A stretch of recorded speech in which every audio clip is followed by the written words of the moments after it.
नमस्कार, मैं हूं आपके साथ अलीम अतहर। अपना बिहार की शुरुआत बड़ी खबर से करेंगे। सीएम नीतीश कुमार जनता दरबार लगाएंगे। 12 जुलाई से जनता दरबार लगाएंगे सीएम नीतीश कुमार। प्रत्येक सोमवार को जनता दरबार का आयोजन किया जाएगा।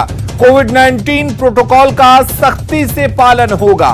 तो जनता की समस्याएं एक बार फिर से मुख्यमंत्री नीतीश कुमार सुनेंगे, जनता से सीधे मुखातिब होंगे और जनता दरबार की शुरुआत फिर से होने जा रही है। आपको बता दें, मुख्यमंत्री नीतीश कुमार जनता से रूबरू होंगे, उनकी समस्याओं का निपटारा करेंगे और इसके लिए जनता दरबार का आयोजन एक बार फिर से होने जा रहा है। लेकिन इस दौरान कोविड प्रोटोकॉल का सख्ती से पालन किया जाएगा, यानी कि मास्क जरूरी होगा, सोशल डिस्टेंसिंग भी जरूरी होगी। हमारे साथ संजय जुड़े हुए इस खबर पर ज्यादा जानकारी के साथ। संजय, क्या कुछ जानकारी है? एक लंबे अरसे के बाद से मुख्यमंत्री एक बार फिर से जनता की समस्याओं को जनता के बीच बैठकर सुनेंगे। जी बिल्कुल अलीम, देखिए पिछले दिनों न्यूज 18 ने सबसे पहले इस खबर को प्रसारित किया था कि मुख्यमंत्री का जनता दरबार जो है वो फिर से शुरू हो जाएगा और इसके लिए मुख्यमंत्री ने खुद निरीक्षण भी किया था, जो काम चल रहा था उसका मुख्यमंत्री आवास के समीप। और आखिरकार न्यूज 18 की खबर पर पुष्टि हुई है, न्यूज 18 की खबर। और अभी से थोड़ी देर पहले इस बात की जानकारी मिली है और इसके लिए बाजाप्ता मंत्रिमंडल सचिवालय जो है बिहार सरकार का, उसने एक लेटर जारी किया है। इस लेटर में इस बात की चर्चा की गई है कि अगले 12 जुलाई से जो सोमवार होगा, पहला मुख्यमंत्री का जनता दरबार 2021 में आयोजित किया जाएगा और इसके लेकर तमाम तरह के जो मानक निर्धारित किए जाएंगे, खासकर जो अभी कोविड का दौर है और कोविड के प्रोटोकॉल को कैसे उसको लेकर एक जो है बैठक की जा रही है और खासकर इस बैठक में चर्चा की जाएगी कोविड प्रोटोकॉल से कैसे सारी जो सिस्टम होगा उसको फॉलो किया जाना है। इसको लेकर एक महत्वपूर्ण बैठक आयोजित की गई है, जिसमें मुख्य सचिव त्रिपुरारी शरण होंगे, डीजीपी जो एसके सिंघल है वो होंगे, इसके अलावा अपर मुख्य सचिव गृह विभाग के होंगे, साथ ही जो दूसरे मंत्रिमंडल सचिवालय के प्रधान सचिव होंगे। इसके अलावा जो संबंधित जिले हैं, यानी पटना के भी इसमें आईजी के अलावा जो एसएसपी है, डीएम है, तमाम जो अधिकारी हैं और दूसरे संबंधित जो जिले होंगे उनकी एक बैठक आयोजित की गई है। और इस बैठक में खासकर जो कोविड-19 का प्रोटोकॉल होगा उसको कैसे लेकर तैयारी की जानी है, उसको लेकर यानी कि कोविड प्रोटोकॉल का सख्ती से पालन किया जाएगा। और इन सब के बीच मुख्यमंत्री नीतीश कुमार एक बार फिर से जनता से रूबरू होंगे। बहुत बहुत शुक्रिया आपका तमाम जानकारी देने के लिए।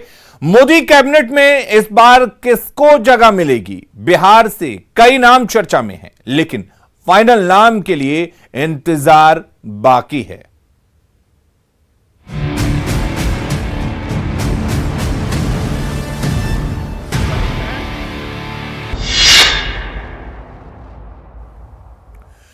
तो अब बात मंत्रिमंडल विस्तार से जुड़ी बड़ी खबर की करते हैं और खबर यह है कि 24 से 48 घंटे में केंद्रीय कैबिनेट में विस्तार संभव है। प्रधानमंत्री नरेंद्र मोदी ने 8 जुलाई तक पहले से निर्धारित बैठक टाल दी है। संभावित मंत्रियों को दिल्ली आने का न्योता भेजा गया है। आरसीपी सिंह दिल्ली पहुंच रहे हैं, पशुपति कुमार पारस पहले ही दिल्ली पहुंच चुके हैं और इस बीच यह संभावना जताई जा रही है कि 24 से 48 घंटे में केंद्रीय मंत्रिमंडल का विस्तार होगा। और चलिए आपको बताते हैं कि जेडीयू कोटे से किन नामों पर चर्चा चल रही है। सबसे पहला नाम ललन सिंह का सामने आ रहा है, जो जेडीयू सांसद हैं मुंगेर से। और इसके बाद दूसरा नाम आरसीपी सिंह का आ रहा है, राज्यसभा सांसद हैं जेडीयू के और जेडीयू के राष्ट्रीय अध्यक्ष भी हैं। रामनाथ ठाकुर राज्यसभा सांसद हैं जेडीयू से, इनका भी नाम दौड़ में है जेडीयू कोटे से। चंदेश्वर प्रसाद चंद्रवंशी जेडीयू के सांसद हैं जहानाबाद के, इनका भी नाम दौड़ में शामिल है। इसके साथ ही सुपौल के सांसद दिलेश्वर कामत का नाम भी मंत्रिमंडल के दौड़ में है। संतोष कुशवाहा अगले नाम है, जो पूर्णिया से जेडीयू सांसद हैं, ये भी मंत्री बन सकते हैं। ये जेडीयू कोटे से इनके नामों पर चर्चा है। और इधर एलजेपी से किन नामों पर चर्चा है वो बता दें। सबसे पहला नाम पशुपति कुमार पारस का है, जो हाजीपुर से सांसद हैं, इकलौता नाम है जिसकी चर्चा है जेडीयू की तरफ से। और बीजेपी से किन नामों पर चर्चा है वो भी जान लेते हैं। सबसे पहला नाम सुशील कुमार मोदी राज्यसभा सांसद हैं बीजेपी के, बिहार से ये मंत्री बन सकते हैं। इनका नाम सबसे आगे चल रहा है और पहले से ही संभावना जताई जा रही थी। जब इनको बिहार की राजनीति से हटाकर केंद्र की राजनीति में लाया गया था, तभी से ये संभावना जताई जा रही थी कि अब केंद्र की राजनीति में अपनी पारी खेलेंगे सुशील कुमार मोदी।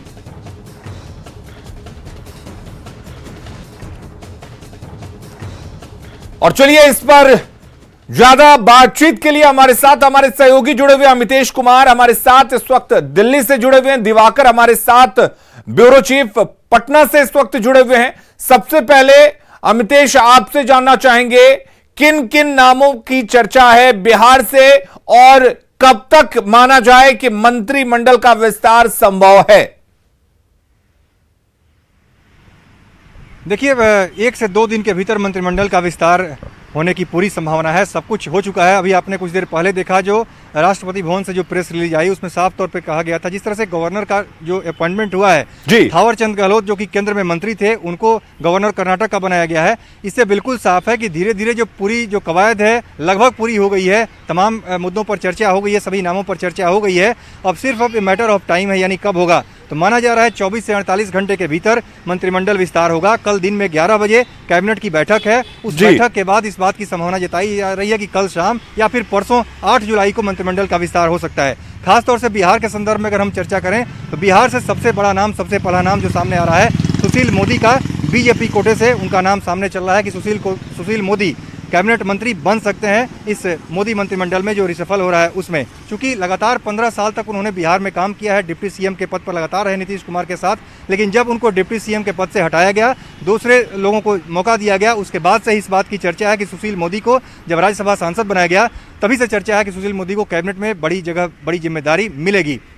खासतौर से उनके कद के हिसाब से, संगठन में उनके अनुभव के हिसाब से और सरकार चलाने के उनके जो अनुभव है, तजुर्बा है, उसके हिसाब से। इसके अलावा अगर बात करें तो पशुपति पारस को लेकर के कयास इसलिए और भी ज़्यादा प्रबल हो गया है क्योंकि पशुपति पारस के पास कल केंद्रीय गृह मंत्री अमित शाह का फ़ोन गया है जब वो पटना में थे, और पशुपति पारस के पास फ़ोन गया रामविलास पासवान की जयंती के मौके पर। ये जो कहा गया, और पशुपति पारस ने कहा कि हमारे पास फ़ोन आया भी था, उन्होंने कन्फर्म किया। तो उसके बाद इस बात की संभावना है पशुपति पारस दिल्ली पहुँच चुके हैं। मैं उनके आवास के बिल्कुल बाहर ही इस वक्त खड़ा हूँ।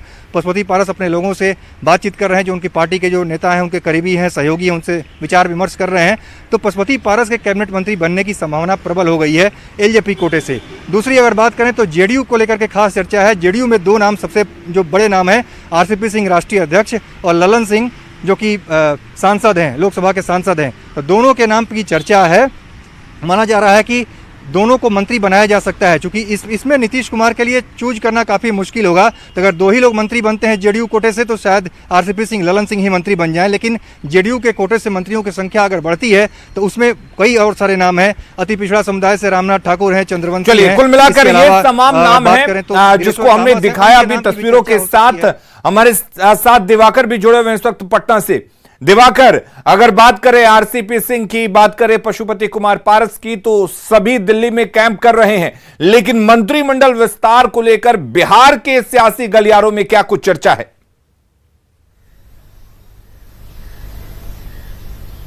देखिए, कल देर शाम जो जेडीयू के वरिष्ठ नेता हैं उनके पास बीजेपी के वरिष्ठ नेता का फोन आया और मंत्रिमंडल को लेकर बातचीत चल रही थी। संख्या क्या होगी, तमाम बातें हुई है। हालांकि उन्होंने कुछ भी तफसील से बताने से इनकार किया, विस्तार से उन्होंने कोई जानकारी हमें नहीं दी। हमने उनसे संपर्क साधने की कोशिश की, लेकिन उन्होंने ये संकेत दिया, कल ही उन्होंने ये संकेत दिया कि जेडीयू इस बार केंद्रीय मंत्रिपरिषद का जो विस्तार होगा उसमें शामिल होगी।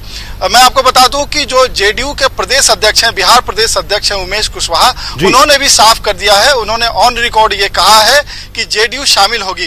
जेडीयू की संख्या क्या होगी, अभी इसको लेकर कयास लगाए जा रहे हैं। 1 कैबिनेट होगा, 2 एमओएस होगा, या 1 कैबिनेट 1 एमओएस, या जो जेडीयू ने डिमांड किया है कि 2 कैबिनेट और 2 एमओएस दिया जाए। तो अभी मैं बता दूं कि आरसीपी सिंह जो दिल्ली सुबह ही पहुंच गए हैं, तो उनके बात को लेकर प्रबल संभावना है कि वो शामिल होंगे, वो केंद्रीय मंत्रिपरिषद में उनको जगह मिलेगी। ललन सिंह जो पटना में अभी मौजूद हैं, उनके भी दिल्ली जाने की सूचना है। वो दिल्ली कभी भी किसी भी वक्त वो जा सकते हैं। कई ऐसे नेता हैं जो एमओएस कैटेगरी में उनकी चर्चा हो रही है, उनके नाम की चर्चा हो रही है कि एमओएस में जगह मिलेगी तो रामनाथ ठाकुर जो कर्पूरी ठाकुर के बेटे हैं, राज्यसभा सांसद हैं, उनको शामिल किया जा सकता है। चंद्रेश्वर प्रसाद चंद्रवंशी जो ईबीसी समुदाय से आते हैं और लंबे समय से जो चंद्रवंशी महासभा है उसके अध्यक्ष रहे हैं, पार्टी में उसी जो है जोन के लिए वो कई बार पदाधिकारी रहे हैं, साथ ही वो जो लेजिस्लेटिव काउंसिल है उसके मेंबर रहे हैं, अभी सांसद हैं जहानाबाद से, तो उनके नाम की काफी चर्चा हो रही है। साथ ही संतोष कुशवाहा जो लौ कुश समीकरण की चर्चा की जाती है कि नीतीश कुमार का जो कोर वोटर है वो लौ कुश है और ईबीसी है, तो इसीलिए इसी मद्देनजर इन नामों पर चर्चा हो रही है। मैं आपको बता दूं कि पशुपति कुमार पारस जो देर रात ही आखिरी जो फ्लाइट थी दिल्ली के लिए वो रवाना हो गए हैं और दिल्ली में मौजूद हैं। उनकी बातचीत हुई है गृह मंत्री अमित शाह से। हालांकि उन्होंने कहा कि अमित शाह ने जो रामविलास पासवान की जयंती है उसमें श्रद्धांजलि व्यक्त करने के लिए फोन किया था, लेकिन इसी कड़ी में जोड़कर देखा जा रहा है कि उनको कॉल आया है इसीलिए वो दिल्ली पहुंचे हैं। आरसीपी सिंह को भी कॉल आया है इसीलिए वो दिल्ली पहुंचे हैं। अब देखने वाली बात होगी कि और लोग कौन लोग शामिल होते हैं। एक और सवाल है कि क्या ये मंत्रिपरिषद का फेरबदल होगा, विस्तार होगा, तो नीतीश कुमार शामिल होंगे या नहीं, क्योंकि नीतीश कुमार अगर शामिल होना होगा तो उनके 4 बजे तक एरियल सर्वे का काम है, शाम तक वो रवाना हो सकते हैं या जो है सुबह रवाना हो सकते हैं, जिस तरीके का समय आएगा। लेकिन नीतीश कुमार शामिल होंगे या उनके जगह पे कोई उनका नुमाइंदा शामिल होगा, क्योंकि उपेंद्र कुशवाहा जो संसदीय बोर्ड के अध्यक्ष हैं, दूसरे नंबर के नेता माने जाते हैं, वो भी दिल्ली में मौजूद हैं, तो क्या वो शामिल होंगे। रही बात बीजेपी की, तो बीजेपी में जो 2 नाम हैं वो काफी जोर शोर से उनकी चर्चा हो रही है। सुशील कुमार मोदी जो उप मुख्यमंत्री रहे लंबे समय तक, उनको इकोनॉमी और फाइनेंस की काफी समझ है, जीएसटी के सभी कमेटियों में इंपावर्ड कमेटी से लेकर और जीएसटी काउंसिल तक उनकी आमदगी रही। साथ ही अगर एक और दूसरे नाम की चर्चा हो रही है तो संजय जायसवाल की चर्चा हो रही है, लेकिन ये माना जा रहा है दोनों एक ही वर्ग से आते हैं, इसीलिए या तो सुशील कुमार दिवाकर देखते हैं कि बीजेपी से कौन कौन मंत्री बनता है, क्या सिर्फ एक नाम शामिल होता है या सहयोगियों को ज्यादा तरजीह दी जाती है। अमितेश, आपसे जानना चाहेंगे क्या इस बारे में कोई जानकारी है कि किस पार्टी को कितने मंत्री पद दिए जा सकते हैं, या विभाग को लेकर कोई जानकारी है? देखिए, विभाग को लेकर के तो अभी इसका खुलासा नहीं हो रहा है। जो सूत्र बता रहे हैं उसके मुताबिक अभी चर्चा सहयोगी पार्टियों को लेकर के निश्चित हुई है, और जैसा ऑन रिकॉर्ड जेडीयू के प्रदेश अध्यक्ष ने भी कह दिया है, और जो सूत्र बता रहे हैं उसके मुताबिक जेडीयू मंत्रिपरिषद में शामिल होने जा रही है।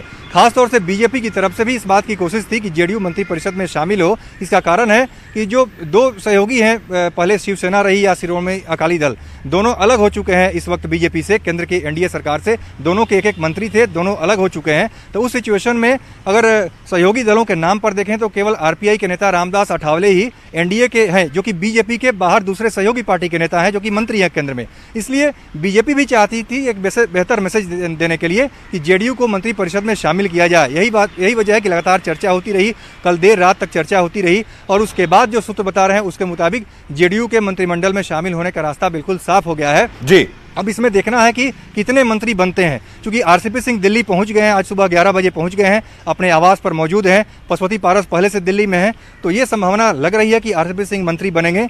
इसके अलावा ललन सिंह के नाम की चर्चा है, और इन दोनों के अलावा भी अगर और भी कोटा बनता है तो उसमें किसी अति पिछड़े समुदाय का, या फिर लौ कुश समीकरण जिसका जिक्र अभी दिवाकर कर रहे थे, उसमें संतोष कुशवाहा को भी शामिल किया जा सकता है। तो इस तरह की चर्चा है, पूरी कवायद चल रही है, और जेडीयू मंत्रिपरिषद में शामिल होगी, लेकिन सीटों की संख्या को लेकर के कितने उसके लोग मंत्री बनेंगे ये अभी तय नहीं हो पा रहा है। चलिए अमितेश, बहुत बहुत शुक्रिया। दिवाकर, आपका भी बहुत बहुत शुक्रिया। तो हमने संभावित नामों को दिखाया, और उम्मीद करते हैं कि हमेशा की तरह न्यूज़ 18 के खबर पर मुहर भी लगेगी।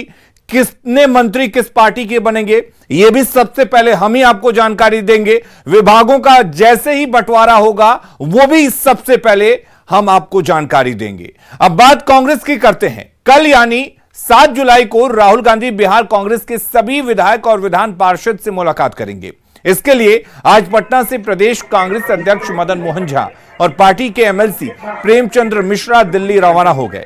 संगठन में फेरबदल की बात को एयरपोर्ट पर मदन मोहन झा ने इशारों में खारिज कर दिया और बताया कि इस मुलाकात के कोई मायने नहीं निकाले जाए। उन्होंने कहा कि पार्टी के नेता से राहुल गांधी अक्सर मिलते रहते हैं, उसी का ये एक हिस्सा है। इससे लोगों को मिलना है। हमारे जितने वरिष्ठ नेता हैं सबों ने मिलने की इच्छा प्रकट की थी। हमारे प्रभारी भट्ट चरणदास जी ने इनिशिएट किया और राहुल गांधी जी ने बुलाया है, कल सब लोग उनसे मिलेंगे। आरा सदर अस्पताल में केंद्रीय स्वास्थ्य राज्य मंत्री अश्विनी चौबे कोरोना टीकाकरण का निरीक्षण करने पहुंचे, लेकिन जिस वक्त मंत्री जायजा ले रहे थे उसी वक्त स्वास्थ्य विभाग की लापरवाही भी सामने आ गई। दरअसल जिस एम्बुलेंस की व्यवस्था मरीजों के लिए होती है उससे सामान ढोया जा रहा था। तस्वीरों में आप देख सकते हैं कि कैसे एम्बुलेंस का इस्तेमाल मालवाहक वाहन के तौर पर किया जाता है। जब इस लापरवाही के बारे में अश्विनी चौबे से पूछा गया तो उन्होंने कहा कि ऐसा करना गलत है। तो ये दो तस्वीरें जब केंद्रीय स्वास्थ्य राज्य मंत्री अश्विनी चौबे कोरोना टीकाकरण का जायजा लेने के लिए आरा अस्पताल में पहुंचे थे, और उसी वक्त दूसरी तस्वीर देखिए, एम्बुलेंस जिसका इस्तेमाल मरीजों के लिए होता है वो एम्बुलेंस सामान ढोने के लिए इस्तेमाल किया जा रहा है। और अब बात बिहार में बाढ़ के बेबसी की।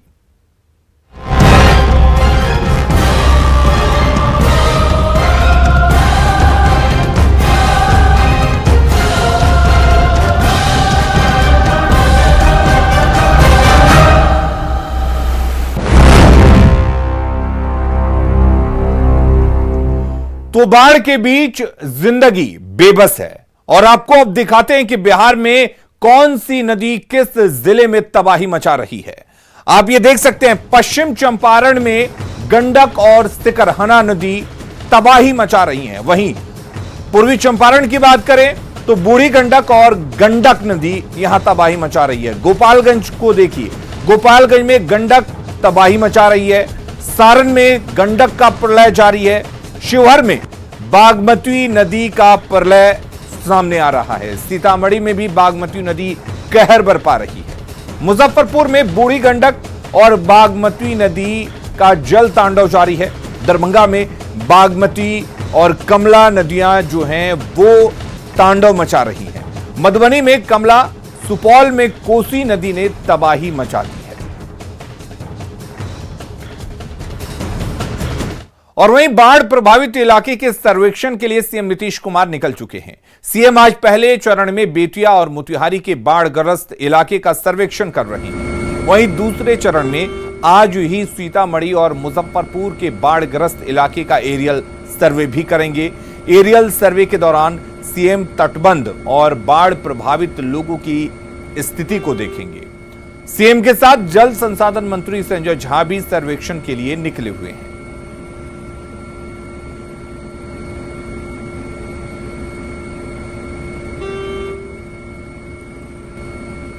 सीतामढ़ी में अफसर और ठेकेदार आपदा में कमाई कर रहे हैं। बेलसंड प्रखंड के सौली रुपौली पंचायत में तटबंधों के रेनकट को भरने का जो काम हो रहा है उसमें जमकर धांधली हो रही है। दरअसल यहां पर बालू की जगह मिट्टी से तटबंध को दुरुस्त करने की कवायद की जा रही है।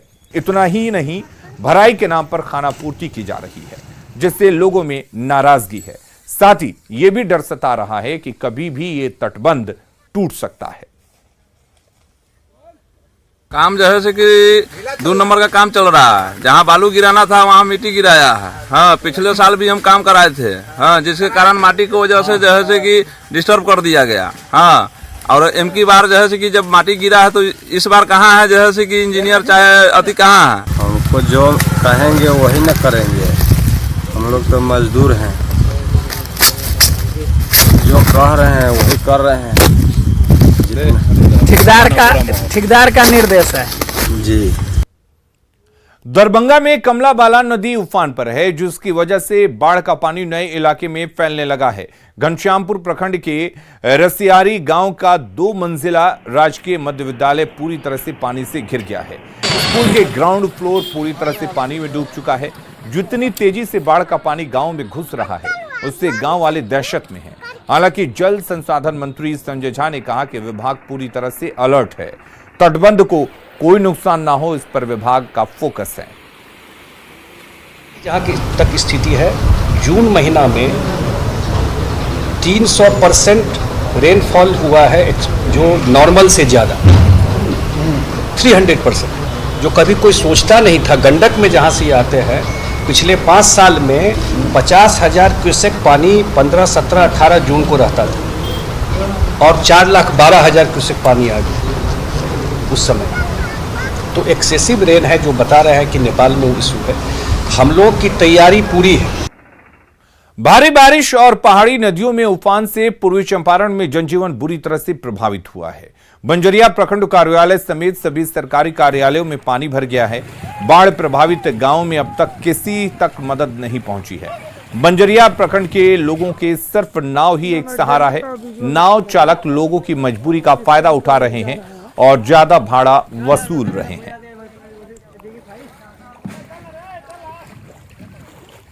हम लोग अपना अपने डेंगी से आते जाते हैं। डेंगी से आने जाने में क्या खर्च लगता है? एक तरफ से दोनों तरफ से 70 रुपये का खर्चा है। अगर सामान है तो उसका अलग है। खाली देह का 70 रुपये का 100 रुपये नहीं, खाली देह का एक तरफ से 35 रुपये है। सामान है तो उसका किराया तो अलग है। किशनगंज में वक्फ बोर्ड की जमीन पर बने दुकान के विवाद में मारपीट का मामला सामने आया है। आरोप है कि वार्ड आयुक्त अब्दुल्ला ने दुकान चला रही महिला के साथ मारपीट और गाली गलौज की, लेकिन शिकायत के बाद भी पुलिस ने कोई कार्रवाई नहीं की। महिला के परिजनों ने एक वीडियो जारी कर एसपी से इंसाफ की गुहार लगाई है। इस मामले में एसपी का कहना है कि मामले में कानून सम्मत कार्रवाई होगी।